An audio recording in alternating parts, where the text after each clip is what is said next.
buy 1 loaf of bread. We've seen the videos in the History Channel. We watched it. And here we are today with the largest economic crisis worldwide ever in history. Lamentations 1 verse 11. Can you just read it out for me? That all her people sigh, they seek bread. They have given their valuables for food to restore life. See, O Lord, and consider, for I am spoken. Now, Jeremiah is saying, hey, this is what happened. The economy is falling apart. There's not a lot of money. The money is valueless. All right? If you've been watching BNN, I watch BNN every day because I'm constantly watching the gold and silver prices. And I'm always watching the barrel of oil price because of the prophetic word that we heard by Lindsey Williams about the barrel of oil will not leave the 70s. It'll be between 50s and 70s. They said that in October.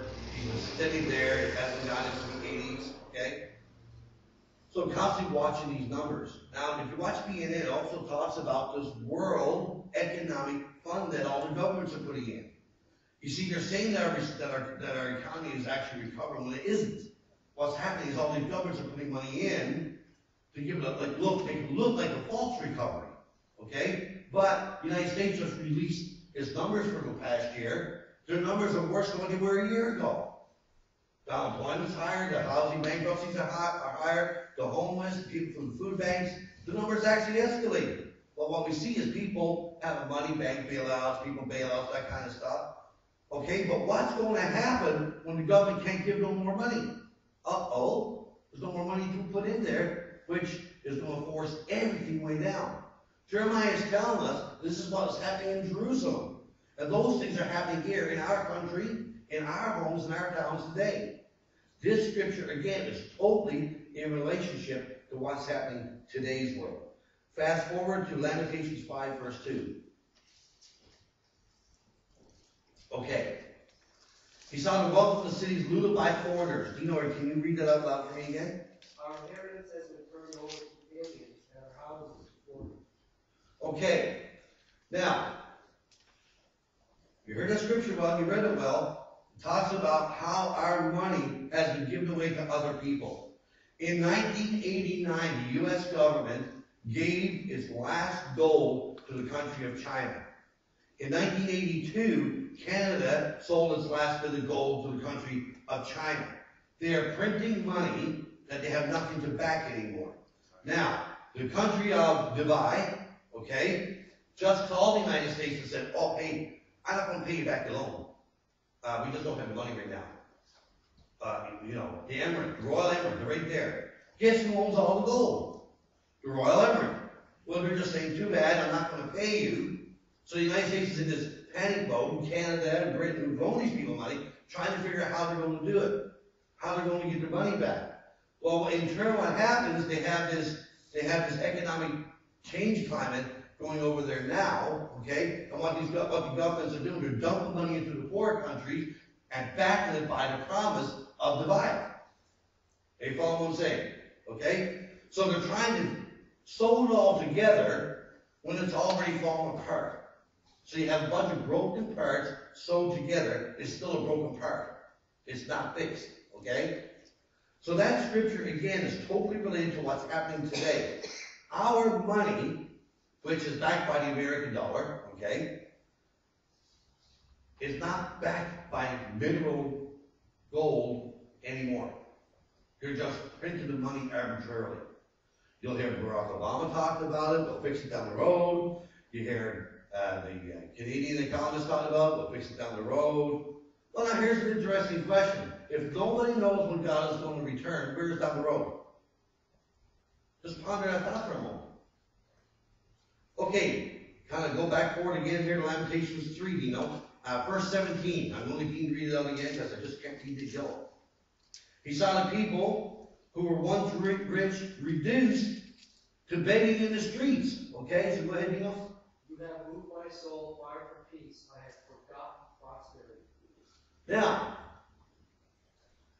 we are seeing the highest ratio of people standing in the soup lines than ever before.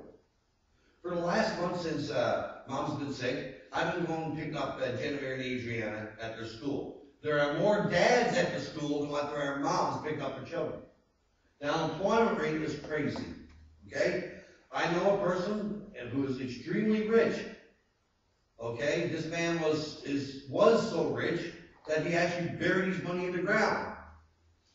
But his money is dug out of the ground, and now he's worried how he's going to survive next year, as he's run out of money. That's one man I know personally. And I know a lot of other people who know people who the exact same thing is happening to. The investors in the stock market, these richer families, they've lost their monies. Okay? You look at the food bank lineups, you look at the soup lineups, they have extended. And this morning, just before I came here, I was watching the news about the homeless places where people stay at nighttime.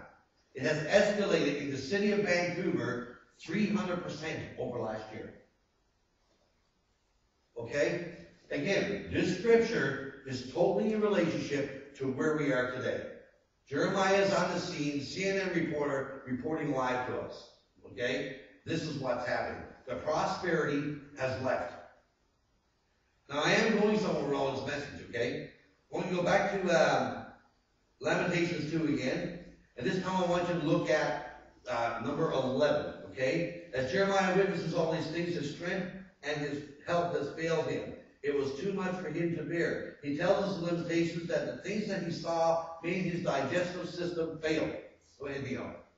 My eyes fill with tears. My heart is troubled. My bile is poured on the ground because of the destruction of the daughter of my people. Because the children and the infants played in the streets of the city. Okay.